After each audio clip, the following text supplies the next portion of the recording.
Indonesia, negara dengan kekayaan tradisi, budaya, dan suku bangsa. Menciptakan kearifan lokal di setiap daerahnya, menjadi keberagaman dan keindahan wajah Ibu Pertiwi. Salah satunya yang ada di Kecamatan Modayak Barat, Kabupaten Bolaang Mongondo Timur, Sulawesi Utara. Indonesia nih emang terkenal banget akan makanan ekstrimnya. Nah ini saya dengan masyarakat Desa Bangunan Wubuk mau mencari salah satu buruan kami, tikus. Kira-kira seperti apa? Ikuti jejak saya, jejak petualang. Kegiatan berburu tikus sawah ini juga merupakan salah satu cara terhadap pengendalian hama yang dilakukan warga desa Bangun Wubuk. Biasanya tikus bersembunyi di lubang-lubang tanah.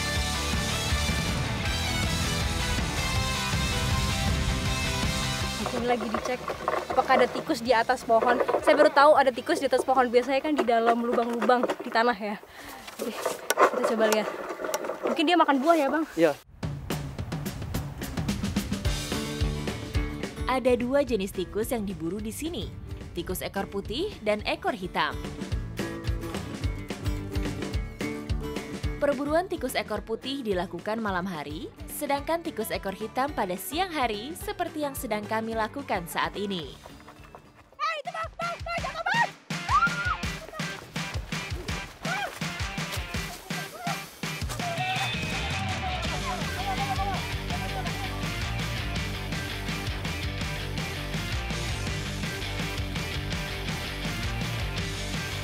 Oke, jadi ternyata tikus yang pertama hilang. Jadi kita mau cari di pohon selanjutnya.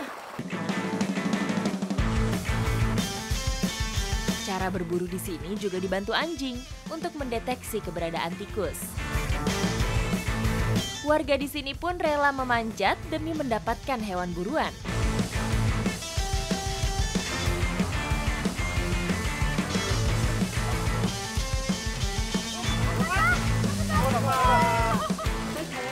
Oh, dapat juga. Tadi dicek dari bawah sama Bang Randy digalah, tapi susah dia nggak loncat-loncat. Jadi Bang Randy mutusin buat naik ke atas dan dapat akhirnya. Ini dia tikusnya. Tikus ekor hitam berbeda dengan tikus yang ada di perkotaan karena habitatnya lebih bersih. Selain itu, tikus ini hanya memakan buah-buahan dan batang padi yang ada di sawah. Kegiatan berburu seperti ini juga bisa sekalian sebagai ajang olahraga, karena kita harus berlarian cepat menangkap si tikusnya.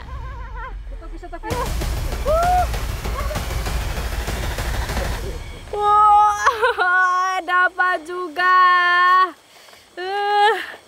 Ini pergerakannya agak selincah yang tadi, cuman lumayan juga kita harus buru-buru nyergap dia.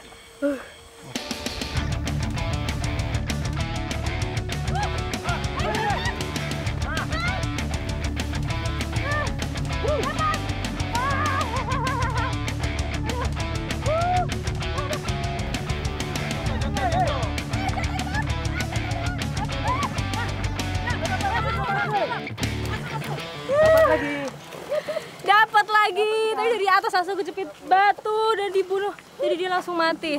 Wah, luar biasa. Capek banget. Sepertinya tikus hasil buruan kita sudah lumayan banyak nih. Sekarang mau kita olah menjadi masakan khas yang ada di sini. Ikuti jejak saya, jejak petualang.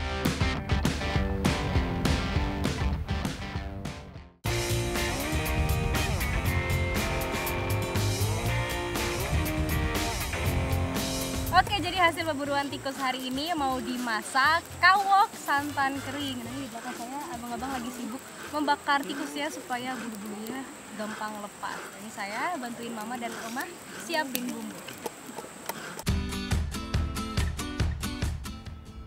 Untuk membuat kawok santan kering ini, beberapa bahan rempah perlu disiapkan. Semua bekerja sama untuk menciptakan kuliner khas Desa Bangunan Wuwu ini. Tikus yang sudah dibakar, selanjutnya dibersihkan dan dipotong-potong dulu sebelum dimasak. Kalau semua bahan dan bumbunya sudah siap, saatnya memasak. Nah, ini daging tikusnya harus digoreng terlebih dahulu supaya lebih enak. Jadi ini tampilannya udah mulai berubah.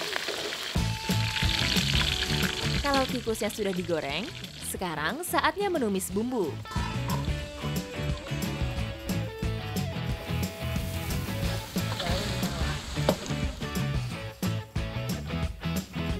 Setelah itu, masukkan potongan tikus yang sudah digoreng tadi. Masak sekitar 15 menit hingga bumbu meresap. Kawok santan kering pun siap dihidangkan. Bang, mari ambil. Ayo ibu. Wah, ini kawok santan keringnya sudah matang, jadi rame-rame langsung kita ambil.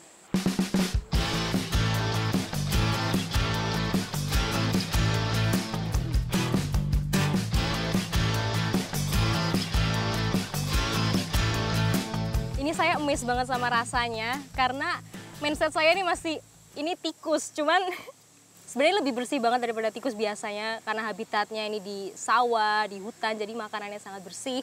Pas dimakan pun rasanya enak. Walaupun bahannya tak lazim dikonsumsi, namun kuliner khas Minahasa ini memiliki cita rasa yang enak. Oke, ini rasanya dagingnya itu seperti ayam, cuman lebih alot sedikit. Tapi rasanya ini dominan sekali, rasa dari daun kucai, daun bawang, sama santan, jadi ada manis-manisnya.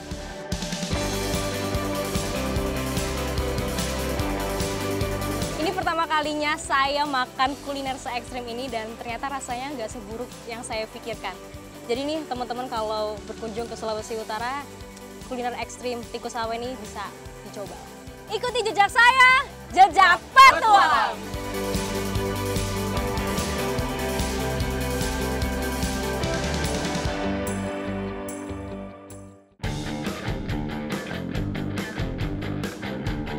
Bentang alam Sulawesi Utara menyimpan berbagai kekayaan.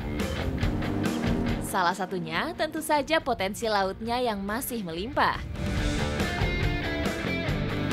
Petualangan saya berlanjut, kali ini udah sampai di salah satu spot snorkeling yang ada di Pantai Patokan. Tapi nggak cuma snorkeling aja, kita mau mencari salah satu hewan laut. Kira-kira apa? Ikuti jejak saya, jejak petualang. Laut Desa Jiko, Kecamatan Naungan, menyimpan potensi bahari yang bisa dimanfaatkan oleh warganya setiap hari. Untuk berburu gurita dengan cara snorkeling seperti ini, juga butuh alat tambahan. Besi ini fungsinya untuk mencongkel gurita yang biasanya bersembunyi di dalam lubang-lubang karang.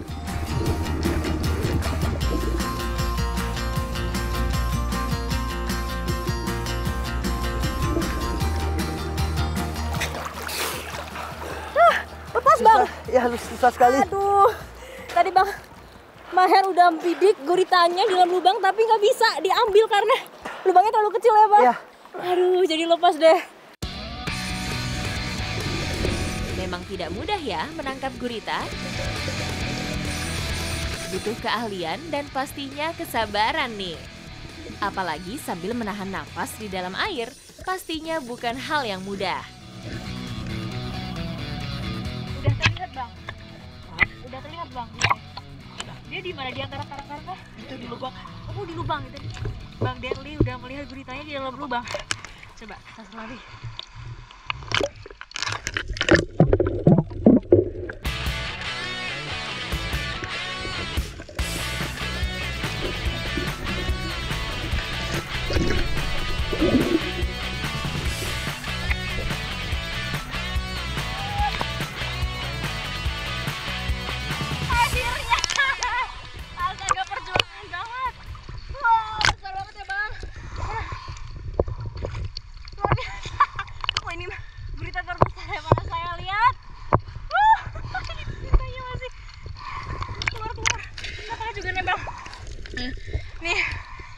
susah banget mencari gurita dengan menyelam seperti ini. Jadi di daratan aja tuh udah susah, lagi ini kita harus ambil nafas berkali-kali dan bergantian juga tadi kita bertiga untuk ngambilnya. Setelah 5 menit dapat juga. Mantap banget. Gurita merupakan hewan moluska dari kelas Cephalopoda. Habitat utama hewan ini adalah di perairan yang masih memiliki terumbu karang. Hewan nokturnal ini hidup dengan cara menempel dan bergerak di bagian dasar perairan. Pada siang hari, gurita banyak menghabiskan waktu dengan berdiam diri di celah bebatuan. Mencari gurita saat siang hari tidaklah mudah, karena gurita cenderung pasif bergerak. Sepertinya gurita yang didapat cukup untuk menjadi bahan masakan kali ini.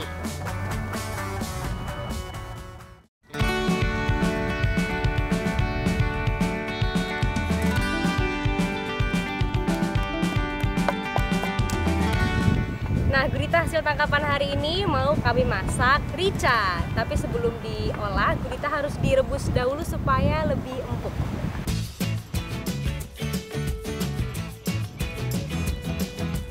Sebelum dicampur dengan bumbu rica, gurita yang sudah direbus terlebih dahulu harus dipotong-potong supaya mudah menggigitnya nanti.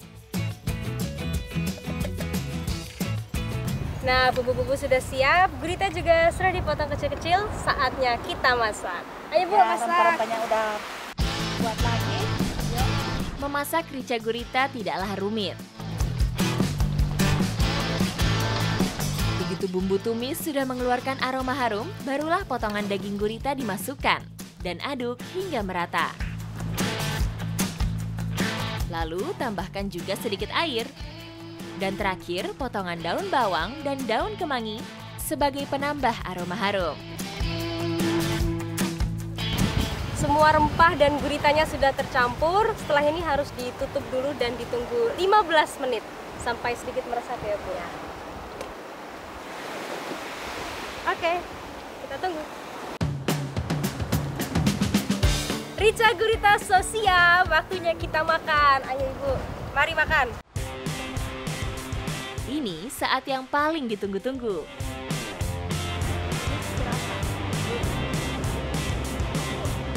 Menyantap rica gurita yang bahannya kita cari sendiri.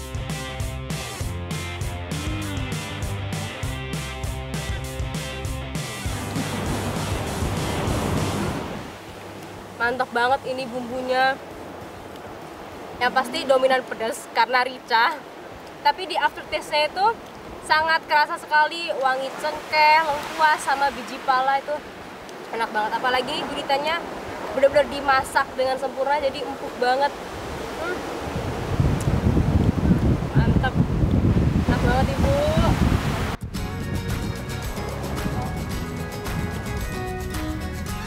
Jika diolah dengan benar, daging gurita yang identik dengan teksturnya yang alot ternyata cukup empuk saat dikunyah. Memang ya, namanya olahan seafood itu dimasak jadi makanan apapun gak pernah gagal. Apalagi seperti ini nih, masih fresh, baru ambil, langsung masak. Nikmat banget. Ikuti jejak saya, jejak petualang.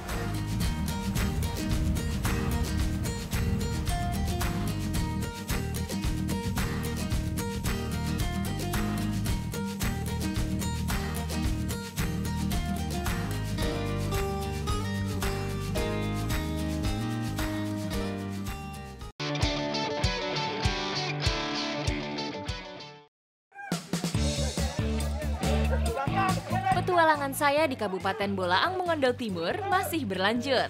Berada di pusat kota kabupaten, tepatnya di Kecamatan Tutuyan, rasa gotong royong warganya masih kental terasa. Ini tadi saya dalam perjalanan dan udah bergeser ke Bolaang Mongondo Timur dan dikejutkan dengan pemandangan masyarakat beramai-ramai angkat rumah dan ketanggung-tanggung ini. Jauhnya sekitar 900 meter. Saya pasti akan ikut aja guys. Ikuti jejak saya, jejak petualang. Tradisi angkat rumah secara bergotong royong seperti ini memang dapat kita jumpai di beberapa daerah di tanah air. tradisi yang sudah dilakukan turun-temurun oleh suku Mongondo ini masih terus dilestarikan hingga kini.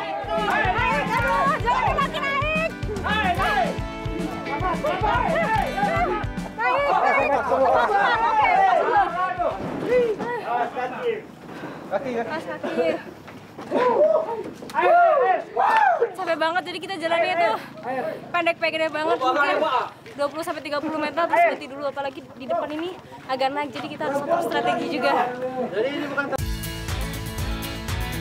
Konsep pindah rumah seperti ini memang cukup berbeda dengan pindah rumah yang biasanya.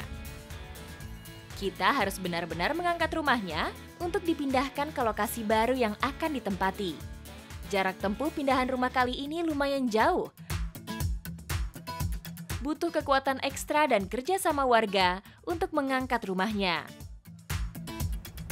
Acara seperti ini bisa melibatkan hingga puluhan orang untuk mengangkat satu rumah ini. Ayo semangat bapak-bapak! Ini kalikunya, angkat rumah. Nggak cuma capek, harus atur nafas, atur strategi. Ini nih ada kabel yang sedikit menghalangi, jadi kita harus atur dulu. Masyarakat setempat biasanya menyebut tradisi gotong royong seperti ini dengan sebutan momosat. Berasal dari bahasa Mongondo dalam. Tradisi angkat rumah ini hanya dilakukan untuk rumah panggung atau rumah berbahan kayu. Sebelum diangkat, terlebih dahulu isi rumah harus dikeluarkan. Dan sisi bangunan juga harus dicopot sehingga hanya menyisakan atap dan rangkanya saja. Oke, kita udah sampai di titik peletakan rumahnya. Cuman masih cari arah yang tepat dulu nih untuk bagian depannya mana. Siapa sama-sama. Setelah sampai pada lokasi pindah rumah, biasanya dilakukan doa dan makan bersama. Tujuannya agar rumah yang dipindahkan dapat diberi keberkahan. Setelah ini, akan dilanjutkan untuk mengangkat rumah kedua.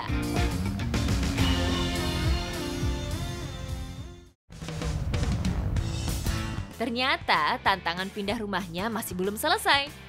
Ayo semangat angkat rumah lagi. Tradisi angkat rumah tidak bisa lepas dari peran tokoh adat sebagai pemimpin doa. Silakan memulai acaranya.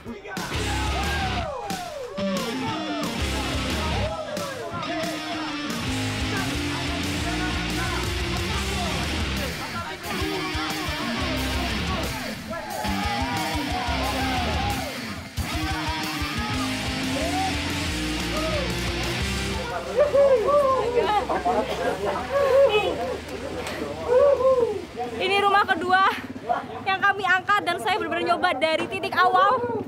Luar biasa loh. Kalau bisa dilihat diameternya itu lebih besar daripada yang tadi. Dan nyoba di tengah-tengah itu pas banget. Bebannya lebih berat. Luar biasa.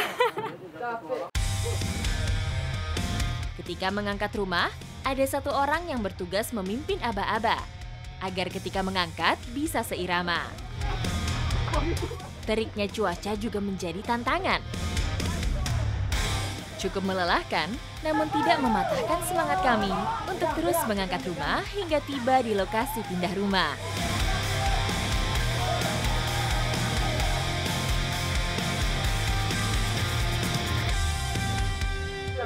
Akhirnya rumah kedua sampai di titik terakhir. Dan saya kagum banget loh sama masyarakat Desa Tutuyan ini. Karena selain masih menjaga tradisi yang telah ada, mereka tuh semangat dan gotong royongnya sangat keren sekali. Ikuti jejak saya, jejak petualang.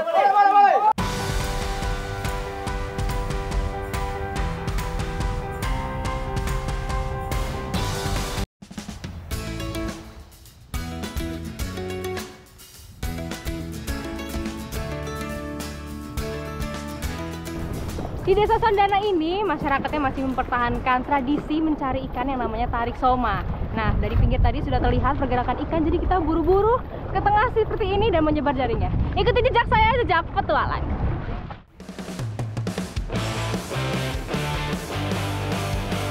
Tarik soma atau tarik jaring merupakan tradisi warisan masyarakat nelayan pesisir Bolaang Mongondo yang masih bertahan hingga sekarang.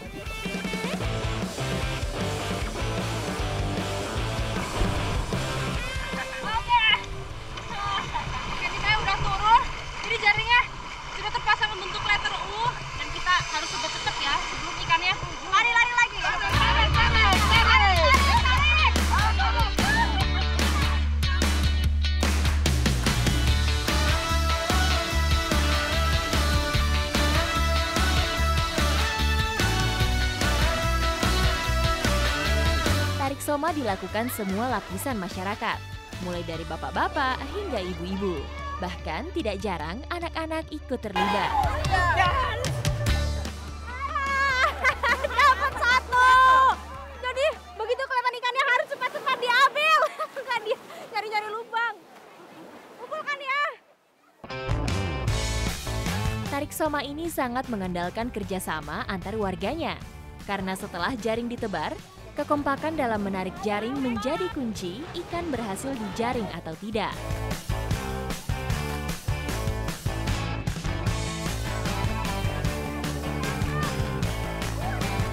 Hari ini menjadi keberuntungan kami. Baru sekali tarik, hasilnya sudah lumayan banyak.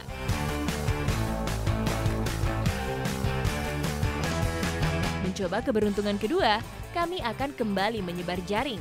Sebelum itu, jaring harus dilipat terlebih dulu, kemudian dinaikkan ke atas kating-ting, lalu diturunkan dan ditebarkan.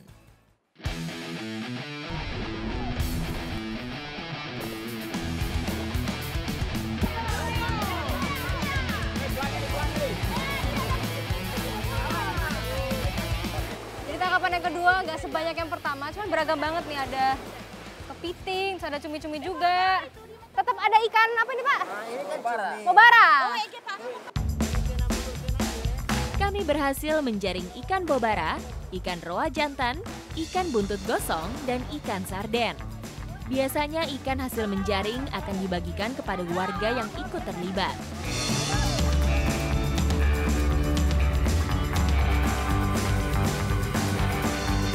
Kali ini, sebagian ikan ini akan kami olah menjadi sajian khas warga pesisir Bolaang, Mongondo Selatan.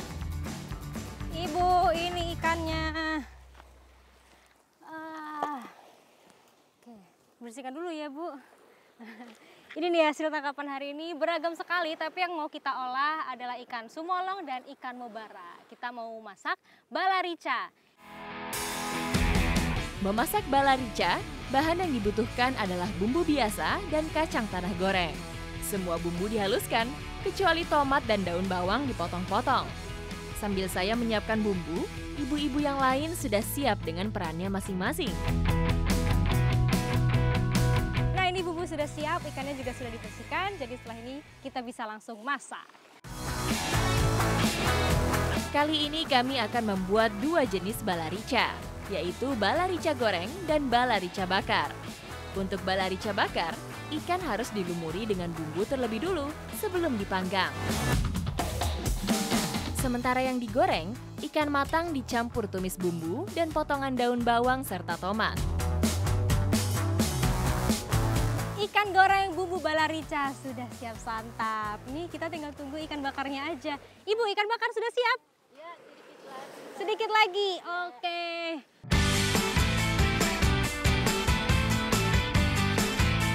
Aroma masakan matang sudah mulai tercium. Saatnya kita santap.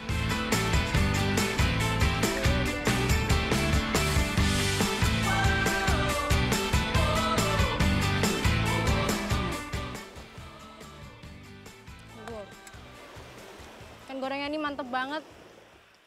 Kayak pakai sambal goreng gitu. Padahal nggak meresap sampai ke dalam gitu, nggak masuk sampai ke dalam, tapi rasanya bener-bener tercampur semua. Wah, rasa ikan bakar balaricanya pun gak kalah enaknya.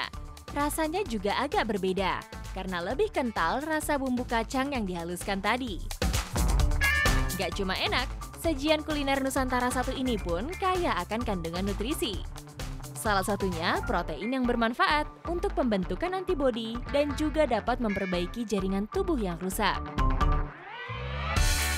Ikuti jejak saya, jejak petualang.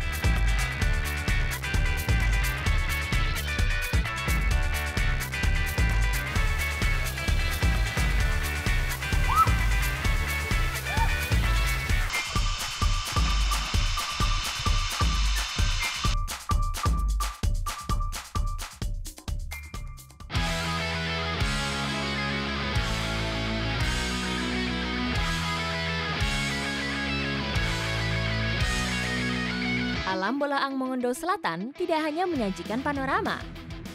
Di balik keindahannya juga menawarkan tantangan. Salah satunya air terjun Soguo. Lokasi air terjun Soguo terletak di Desa Salongo Timur, Kecamatan Bolaang Uki. Nah ini saya sama Bang Dede sudah berada di salah satu air terjun namanya air terjun Soguo. Nah kita mau menaklukkan air terjun ini dengan teknik rappelling. Lumayan memacu adrenalin nih karena terlihat vertikal sekali. Ikuti jejak saya, jejak petualang.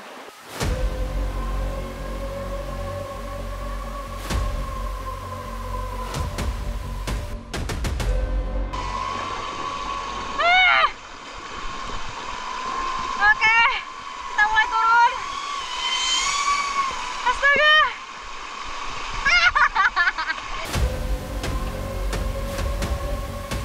Meski memiliki ketinggian hanya 12 meter, namun berada di atasnya sungguh berbeda. Melihat ke bawah, rasanya tinggi sekali. Oke, pijakan harus tepat. Aman Bang? Aman. Astaga, vertikal banget.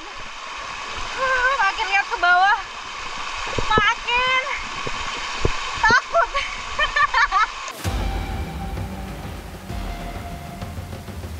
Saya harus lebih fokus, karena harus memperhatikan jalur yang akan saya gunakan.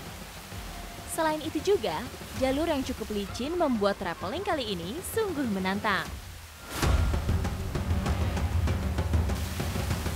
Rappelling atau turun tebing merupakan salah satu bagian dari single rope technique.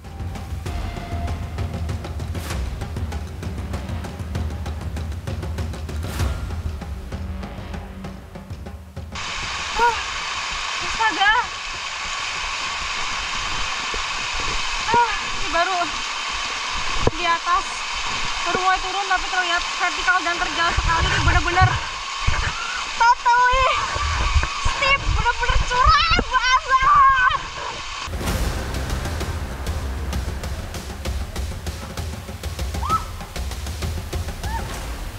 Sempat terpleset karena di sini jalurnya licin banget, berlumut. Tapi harus tetap balik lagi dan pundak kaki harus kuat. Rappelling selain dapat memacu adrenalin, kegiatan outdoor satu ini juga dapat melatih kekuatan otot tangan dan kaki. Selain harus menjaga keseimbangan, juga harus hati-hati ketika memilih pijakan. Hujannya air terjunnya. Sebenarnya debit airnya masih kosong, nggak terlalu deras. Karena ini trekkingnya sangat jauh. Curam juga dan licin. Itu yang bikin susah. Harus fokus. Saya akan mencoba bergelantungan di tengah-tengah air terjun. Sambil sedikit bersantai sekaligus menikmati kesegaran airnya.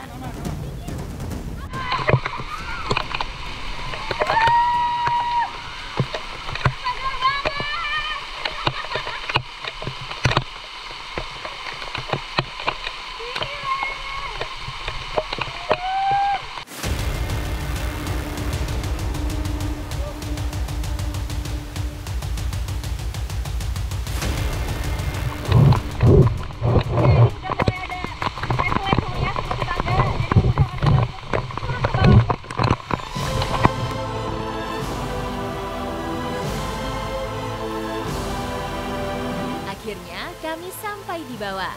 Bagi saya, ini merupakan pengalaman yang luar biasa. Bisa menaklukkan air terjun Soguo.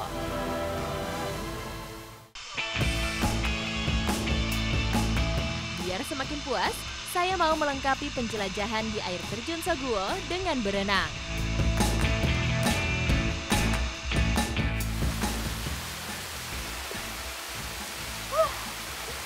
Seru sekali pengalaman saya hari ini. Rappelling, menguji adrenalin di air terjun Soguo, ditutup dengan berenang di kolam alami. Badan saya semakin siap dan rileks. Ikuti jejak saya,